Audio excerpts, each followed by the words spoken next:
কয়েক বছর আগে এই ঘটনা ঘটেছে, তাই এখন মাঝে মাঝে আমার মনে হয় ব্যাপারটা আগাগোড়া মিথ্যে। আমারই কোনো রকম শারীরিক অসুস্থতার দরুন হয়তো চোখে ভুল দেখে থাকবো বা ওই রকম কিছু, কিন্তু আমার মন বলে তা নয়। ঘটনাটা মিথ্যে ও অবাস্তব বলে উড়িয়ে দেওয়ার কোনো কারণ ঘটেনি। আমার তখনকারের অভিজ্ঞতাই সত্যি, এখন যা ভাবছি তাই মিথ্যে। ঘটনাটি খুলে বলা দরকার।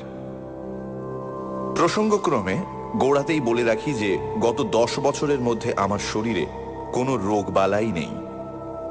আমার মন বা মস্তিষ্ক সম্পূর্ণ সুস্থ আছে এবং যে সময়ের কথা বলছি, এখন থেকে বছর 4 আগে, তখনও সম্পূর্ণ সুস্থ ছিল। আমার স্কুল মাস্টারের জীবনে অত্যাশ্চর্য বা অবিশ্বাস্য ধরনের কখনো কিচ্ছু দেখিনি। অন্য 5 জন স্কুল মাস্টারের মতোই অত্যন্ত সাধারণ ও একঘেয়ে রুটিন বাঁধা কর্তব্যের মধ্যে দিয়েই দিন কাটিয়ে চলেছি আজ বহু বছর। সে বছর বর্ষাকালে গরমের ছুটির কিছু পরে একদিন ক্লাসে পড়াচ্ছি। এমন সময় একটি ছেলে আরেকটি ছেলের সঙ্গে হাত কাড়াকাড়ি করে কি একটা কেড়ে বা ছিনিয়ে নেবার চেষ্টা করছে। আমার চোখে পড়ল। আমি ওদের দুজনকে অমনোযোগিতার জন্য ধমক দিতে অন্য একটি ছেলে বলে উঠল, স্যার, কামিক্ষে সুধীরের মেডেল কেড়ে নিচ্ছে। কার মেডেল? কিসের মেডেল? সুধীর নামে ছেলেটি দাঁড়িয়ে উঠে বলল, আমার মেডেল স্যার। অন্য ছেলেটির দিকে চেয়ে বললুম, ওর মেডেল তুমি নিচ্ছিলে কামিক্ষে? কামিক্ষে ওরফে কামাক্ষাচরণ মৌলিক নামে ছেলেটি বললে, নিচ্ছিলুম না স্যার, দেখতে চাইছিলুম। তা ও দেবে না। ওর মেডেল যদি ও না দেয় তোমার কেড়ে নেবার কি অধিকার আছে? বসো, ওরকম আর করবে না। কথা শেষ করে সুধীরের দিকে চেয়ে ক্লাসের ছেলেদের পরস্পরের মধ্যে ভ্রাতৃভাব ও সখ্য থাকার ঔচিত্য সম্বন্ধে কিছুটা বক্তৃতা দেওয়ার পর খানিকটা কৌতূহলের সঙ্গে জিজ্ঞেস করলাম, কই কি মেডেল দেখি? কোথায় পেলে মেডেল? ভেবেছিলাম আজকাল কলকাতার পাড়ায় পাড়ায় যে সমস্ত ব্যাডমিন্টন খেলা, সাঁতারের বা দৌড়ের প্রতিযোগিতা হয়ে থাকে তারই কোনো কিছুতে সুধীর হয়তো 4র্থ স্থান বা ওই ধরনের কোনো সাফল্য লাভ করে ছোট্ট এতটুকু একটা আধুলির মতো মেডেল পেয়ে থাকবে এবং সম্পূর্ণ স্বাভাবিক যে সে সেটা ক্লাসে এনে 5 জনকে গর্ব ভরে দেখাতে চাইবে। এমনকি এই অছিলায় ক্লাস শুদ্ধ হেডমাস্টারের কাছে দলবদ্ধ হয়ে গিয়ে একবেলার জন্য ছুটিও হয়তো চাইতে পারে। সুতরাং মেডেলটা যখন আমার হাতে এসে পৌঁছলো তখন সেটাকে তাচ্ছিল্যের সঙ্গেই হাত পেতে নিলাম, কিন্তু মেডেলটার দিকে একবার চেয়ে দেখেই চেয়ারে সোজা হয়ে বসলাম। না, এ তো পাড়ার ব্যাডমিন্টন ক্লাবের বাজে মেডেল নয়। মেডেলটা পুরনো, বড় ও ভারী চমৎকার গড়ন। কি জিনিস দেখি? মেডেলের গায়ে কি লেখা রয়েছে আধো অন্ধকার ক্লাসরুমে ভালো পড়তে পারলাম না। ওপিট উল্টে দেখি মহারানী ভিক্টোরিয়ার অল্প বয়সের মূর্তি খোদাই করা। পকেটে চশমা নেই, মনে হলো অফিস ঘরের টেবিলে ফেলে এসেছি। ইতিমধ্যে অনেকগুলি ছেলে ভিড় করেছে আমার চেয়ারের চারপাশে মেডেল দেখবার জন্য। তাদের ধমক দিয়ে বললাম, এই যাও, বসোকে সব, ভিড় করো না এখানে, যাও। একটা ছেলেকে বললাম, কি লেখা আছে মেডেলের গায়ে পড়ো তো। ক্লাস 4-এর ছেলে অতি কষ্টে ধীরে ধীরে পড়ল, ক্রাইমিয়া, সেবাস্টোপোল, ভিক্টোরিয়া রেজিনা। ও পিঠে sergeant SB Perkins, 6th dragoon guards, 1854 সাল। দস্তুর মতো অবাক হয়ে গেলাম।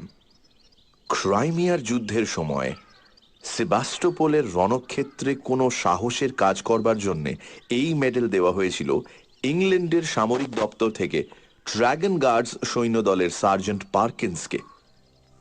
এ তো সাধারণ জিনিস মোটেই নয়। Crimea, Sevastopol, charge of the light brigade. কিন্তু কলকাতার নীলমণি দাস লেনের সুধীর সাহার কাছে সে মেডেল কোথা থেকে আসে? এদিকে এসো। এই মেডেল কোথায় পেয়েছো? ওটা আমার স্যার। তোমার তো বুঝলুম, পেলে কোথায়? আমার দাদু দিয়েছেন স্যার। তোমার দাদু কোথায় পেয়েছিলেন এটা জানো? হ্যাঁ স্যার, জানি। আমার দাদুর বাবার কাছে এক সাহেব জমা রেখে গিয়েছিল। কিভাবে? আমাদের মদের দোকান ছিল কিনা স্যার, মদ খেয়ে টাকা কম পড়লে ওটা বাঁধা রেখে গিয়েছিল, আর নিয়ে যায়নি। দাদুর মুখে শুনেছি। হিসেব করে দেখলুম ৮৬ বছর উত্তীর্ণ হয়ে গেছে সেই বছরটি থেকে যে বছরে সার্জেন্ট পার্কিন্স, সে যাই হোক, এ মেডেল পায়। তখন তার বয়স যদি ২০ বছরও থেকে থাকে, এখন তার বয়স হওয়া উচিত ১০৬। সুতরাং সে মরে ভূত হয়ে গেছে কোন কালে। সেদিন ছিল শনিবার। সকাল সকাল স্কুল ছুটি হবে এবং অনেকদিন পরে সেদিন দেশে যাব আগেই ঠিক করে রেখেছিলাম। আমার এক গ্রাম সম্পর্কে জ্যাঠামশাই ইতিহাস নিয়ে নাড়াচাড়া করেন, বেশ পড়াশোনা আছে, গ্রামেই থাকেন। ভাবলাম তাকে মেডেলটা দেখালে খুশি হবেন খুব। সুধীরের কাছ থেকে মেডেলটি চেয়ে নিলাম, সোমবার ফেরত দেব বললাম। স্কুলের ছুটির পরে বাসা থেকে সুটকেস নিয়ে শিয়ালদা স্টেশনে এসে ২:৩০-এর গাড়ি ধরলাম। দেশের স্টেশনে যখন নামলাম তখন বেলা ৫:৩০। ২ মাইল রাস্তা হেঁটে বাড়ি পৌঁছতে প্রায় সন্ধে হয়ে গেল। সন্ধ্যের আগেই হয়তো পৌঁছতে পারা যেত, কিন্তু আমি খুব জোরে হাঁটিনি। ভাদ্র মাসের শেষ, অথচ বৃষ্টি তত বেশি না হওয়ায় পথঘাট বেশ শুকনো খটখটে। পথের ধারের বর্ষা শ্যামল গাছপালা চোখে বড় ভালো লাগছিল। অনেক দিন কলকাতা বাসের পরে, তাই জোরে পা না চালিয়ে আস্তে আস্তে হেঁটে আসছিলাম। এখানে প্রথমেই বলি, আমার বাড়িতে কেউ থাকে না। পাশের বাড়ির এক বৃদ্ধা আমি গেলে রান্না করে দিয়ে আসতেন বরাবর। আমার এক বাল্যবন্ধু বৃন্দাবন অনেক বছর ধরে বিদেশে থাকে। পিসিমার মুখে শুনলুম আজ দিন ১৫ হলো বৃন্দাবন বাড়ি এসেছে। শুনে বড় আনন্দ হলো। সন্ধ্যের পরেই ওর সঙ্গে দেখা করব ঠিক করে চা খেয়ে নদীর ধারে বেড়াতে বের হলাম। যাবার সময় সুটকেসটা খুলে মেডেলটা পকেটে নিলাম, বৃন্দাবনকেও দেখাবো বলে। নদীর ধারে গিয়ে দেখি বর্ষার দরুন নদীর জল ভয়ানক বেড়েছে। নদীর জল কুল ছাপিয়ে দুধারের মাঠে পড়েছে। অনেকক্ষণ বসে রইলুম। সন্ধ্যার অন্ধকার নামলো একটু একটু করে। বাদুড়ের দল বাসায় ফিরছে তখন। কেউ কোনো দিকে নেই। এক জায়গায় বর্ষার তোড়ে নদীর পাড় ভেঙে গিয়েছে। অনেকটা উঁচু পাড়, নিচে খরস্রোতা বর্ষার নদী। জায়গাটা দিয়ে যেতে যেতে একবার কিরকম ভেঙেছে দেখবার ইচ্ছে হলো। পাড়ের ধারে দাঁড়িয়ে নিচে জলের আবর্ত দেখছি। পাড়টা সেখানে অনেকখানি উঁচু, জল অনেক নিচে। হঠাৎ আমার মনে একটা অদ্ভুত ইচ্ছে জেগে উঠল। আমি লাফ দিয়ে পাড় থেকে জলে পড়ব। দাঁড়িয়ে থাকতে থাকতে ইচ্ছেটা যেন ক্রমে বেড়ে উঠছে। লাফাই, দিই লাফ, অথচ বর্ষার খরস্রোতা নদী কুটো ফেললে দুখানা হয়ে যায়। আমি সাঁতার জানি না, গভীর জল পাড়ের নিচেই। ইচ্ছেটা কিছুতেই যেন সামলাতে পারছি না। এমনকি আমার মনে হলো আর কিছুক্ষণ থাকলে আমাকে লাফ দিতেই হবে, নইলে আমার জীবনের সুখ চলে যাবে। তাড়াতাড়ি নদীর পাড় থেকে একরকম জোর করেই চলে এলাম, কারণ যেন মনে হচ্ছিল এরপর আমার আর যাওয়ার ক্ষমতা থাকবে না।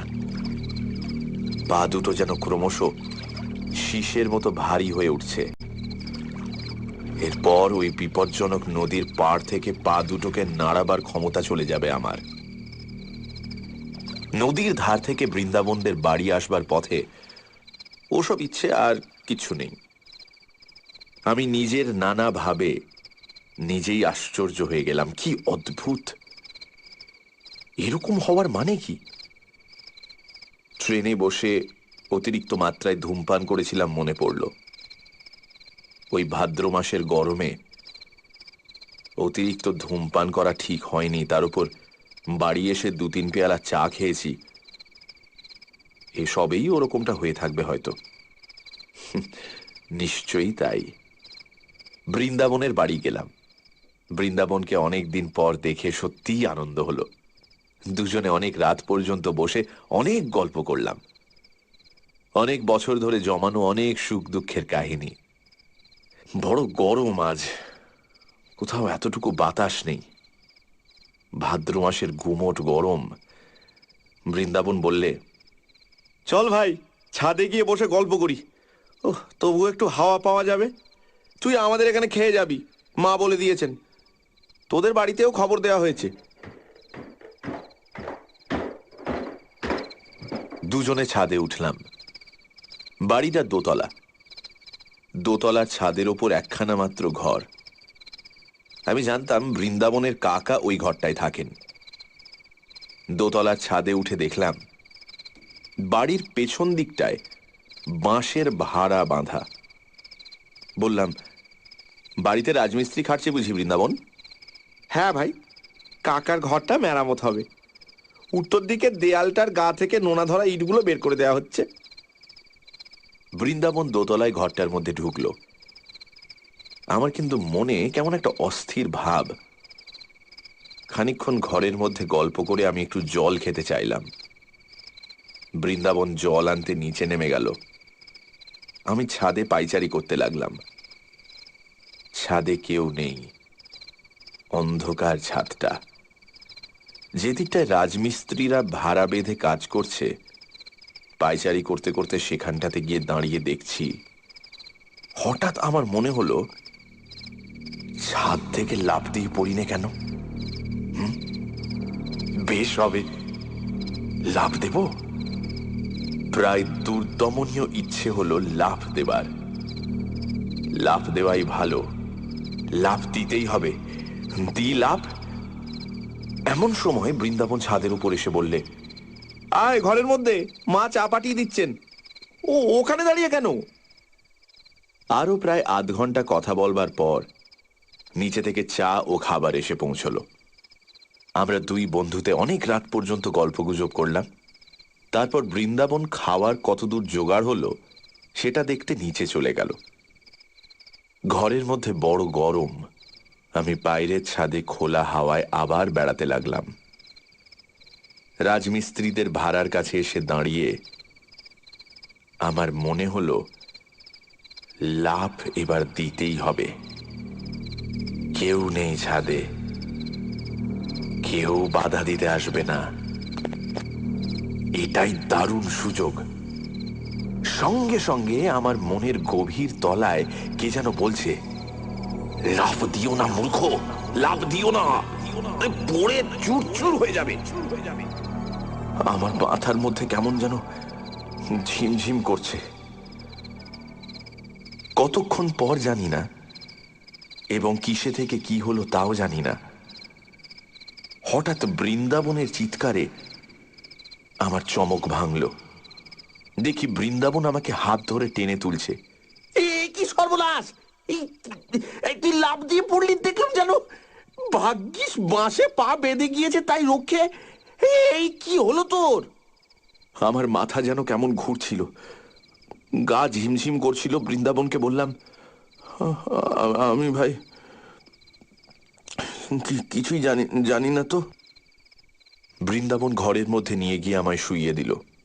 সকলে বলল, ট্রেনে আসার দরুন আর গরমে শরীর কিরকম খারাপ হয়ে মাথা ঘুরে পড়ে গিয়েছিলাম।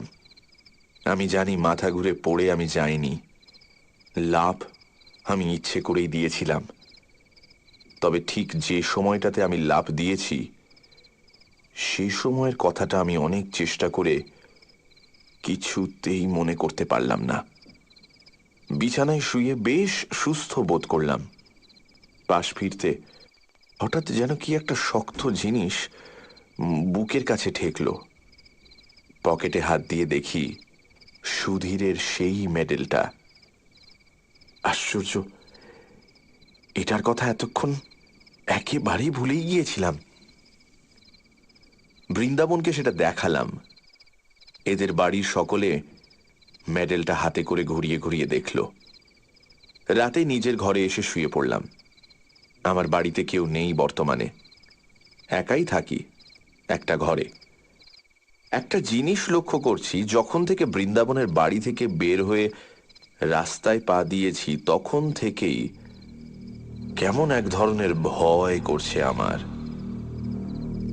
বাড়িতে যখন ঢুকলাম তখন ভয়টা যেন বাড়ল। একা ঘরে কতবার এর আগে শুয়েছি, কিন্তু এমন ভয় মনে আসেনি কোনোদিন। না, শরীরটা সত্যিই খারাপ। শরীর খারাপ থাকলে মনও দুর্বল হওয়া খুবই স্বাভাবিক। আলো নিভিয়ে শুয়ে পড়লাম।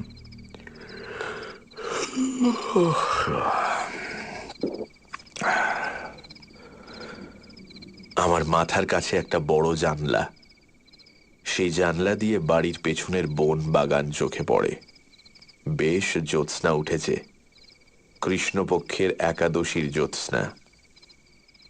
হাওয়া আসবে বলে জানলা খুলে রেখেছি।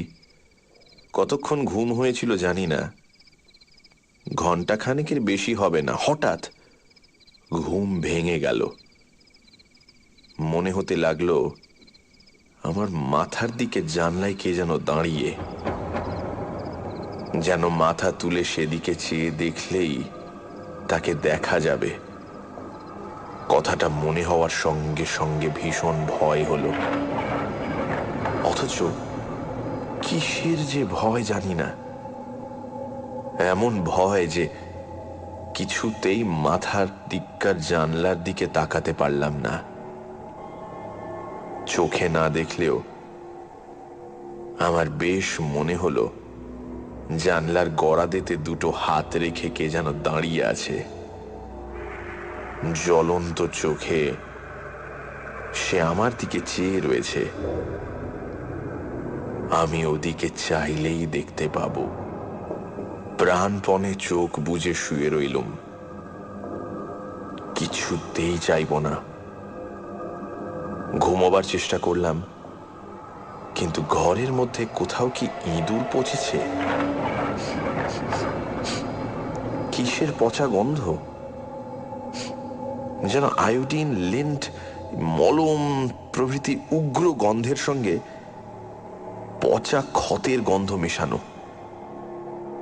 এতকাল বাড়িতে থাকা নেই, যার উপর বাড়িঘর পরিষ্কার রাখার ভার, সে যে কিছুতেই দেখাশোনা করে না তা বেশ বোঝা গেল। কে যেন আমার মনের ভেতর বলছে, চেয়ে দেখো, তোমার মাথার দিককার জানলার দিকে একবার চেয়ে দেখোই না। ঘরের চারিদিকে কিসের যেন একটা প্রভাব, কোনো অমঙ্গলজনক, হিংস্র, উগ্র, অশান্ত ধরনের ব্যাপারটা ঠিক বলে বোঝানো যায় না। আমি যেন ভয়ানক বিপদগ্রস্ত। সে এমন বিপদ যা আমাকে মরণের দোর পর্যন্ত পৌঁছে দিতে পারে।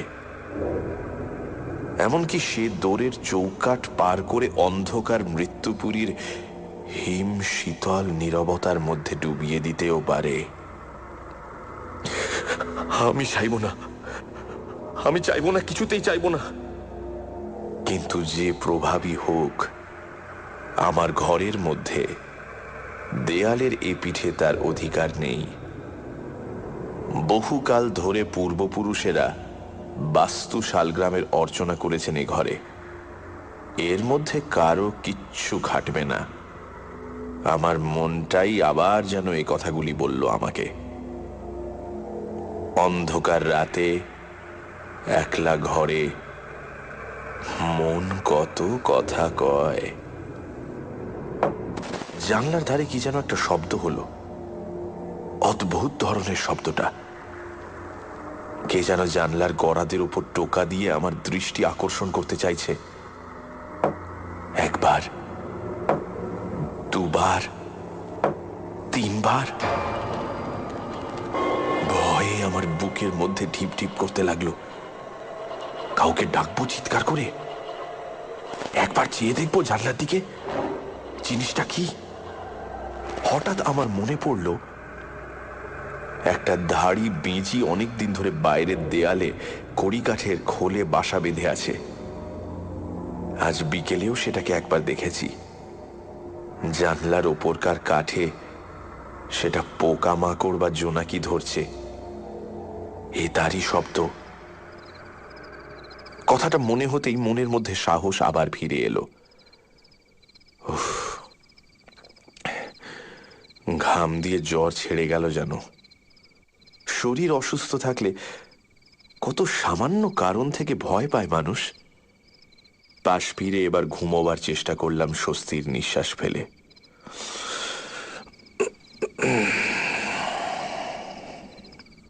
কিন্তু আমার এ ভাব বেশিক্ষণ স্থায়ী হলো না। এ ধারণা আমার মন থেকে কিছুতেই গেল না যে আজ রাতে আমি একা নই, আরো কে একটা এখানেই আছে। নিদ্রাহীন চোখে সে আমার উপর কড়া দৃষ্টি দিয়ে পাহারা রেখেছে। আমায় সে নিরাপদে বিশ্রাম করতে দেবে না আজ। বারবার ঘুম আসে, আবার তন্দ্রা ছুটে যায়। অমনি জেগে উঠি।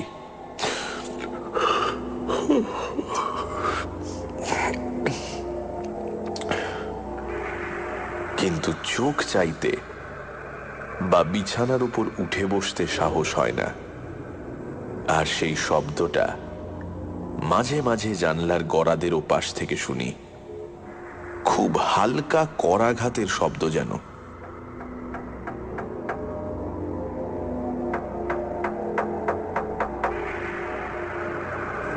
যেন শব্দটা বলছে, চেয়ে দেখো, পেছন ফিরে জানলার দিকে চেয়ে দেখো। ঘামে দেখি বিছানা ভেসে গিয়েছে।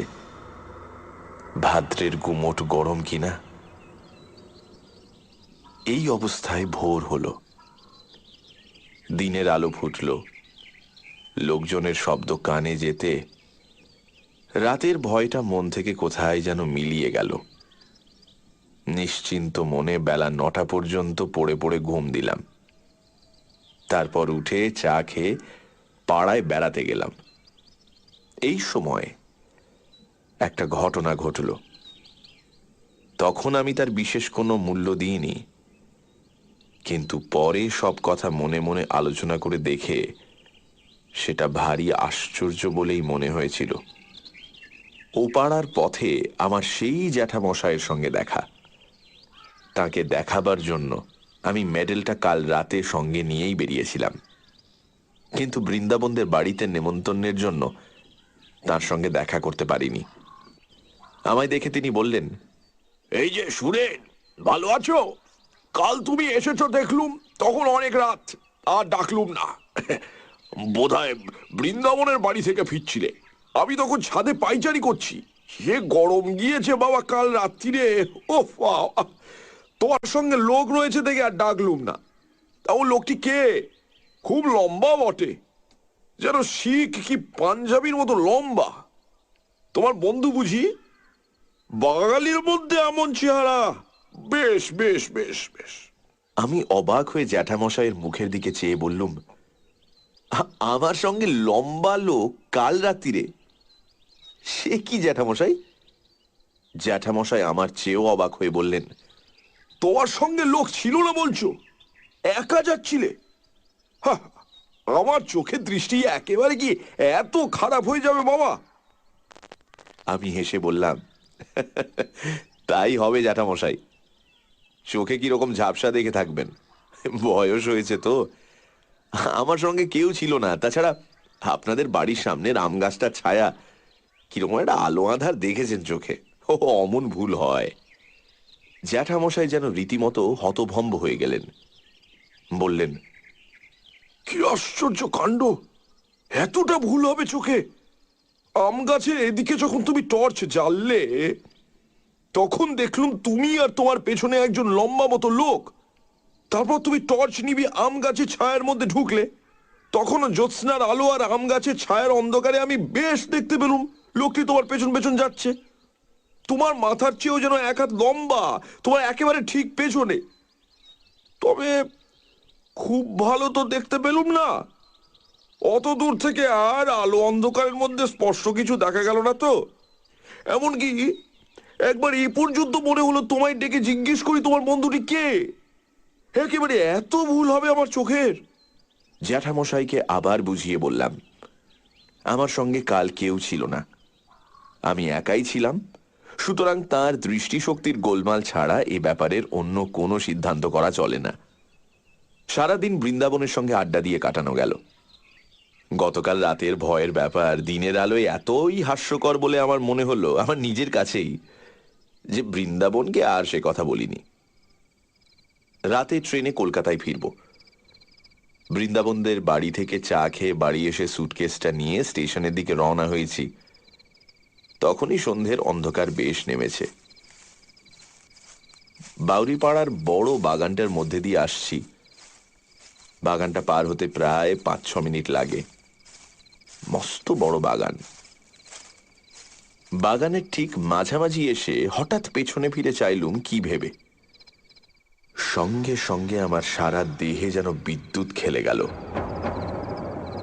আচমকা ভয়ে আমার সারা শরীর কাঠ হয়ে গেল। কে ওটা ওখানে দাঁড়িয়ে? রাস্তা থেকে একটু পাশে আগাছার জঙ্গলের মধ্যে আধো অন্ধকার এক অদ্ভুত মূর্তি, খুব লম্বা। তার মাথায় ঘোড়ার বালামচির মতো এক ধরনের লম্বা টুপি, পাতলা লোহার চেন দিয়ে থুতনির সঙ্গে বাঁধা। ছবিতে গোরা সৈনিকদের মাথায় যে ধরনের টুপি দেখা যায়। মূর্তিটা যেন নিশ্চল নিস্পন্দ অবস্থায় আমার দিকে চেয়ে দাঁড়িয়ে, আমার কাছ থেকে মাত্র 10 গজ কি তারও কম দূরে। মরিয়ার মতো আরো একটু এগিয়ে গেলাম। এই ভয়ানক কৌতূহল আমাকে যেন মেটাতেই হবে। মূর্তি নড়ে না চড়ে না, যেন নিশ্চল পাথরের মূর্তি। কিন্তু বেশ স্পষ্ট দেখছি মাত্র 7-8 গজ দূরে তখন মূর্তিটা। আর ঘোড়ার বালামছির লম্বা টুপি ও ইস্পাতের চেনের স্ট্র্যাপ স্পষ্ট দেখতে পেলাম। আমার পা ঠকঠক করে কাঁপতে লাগলো, সারা দেহ কেমন যেন অবশ হয়ে আসছে, মাথাটা হঠাৎ বড় হালকা হয়ে গিয়েছে। বোধহয় আর আধ মিনিট এভাবে থাকলে মূর্ছিত হয়ে পড়ে যেতাম। কারণ সেই ভীষণ মূর্তিটার মুখোমুখি আমি দাঁড়িয়ে, আমার পা দুটো বেজায় ভারী হয়েছে, নড়বার উপায় নেই সেই মূর্তির সামনে থেকে। কিন্তু ঠিক সেই সময় বাউরি বাগানের পথে লণ্ঠন নিয়ে কারা ঢুকলো। 2-3 জন লোকের গলার শব্দ শুনে আমার সাহস ফিরে এলো। আমি ওদের ডাক দিলুম চিৎকার করে। ওরা ছুটে এলো। আমায় ওখানে বনের মধ্যে দেখে তারা খুব আশ্চর্য হয়ে বলল, ওখানে কি বাবু, কি হয়েছে?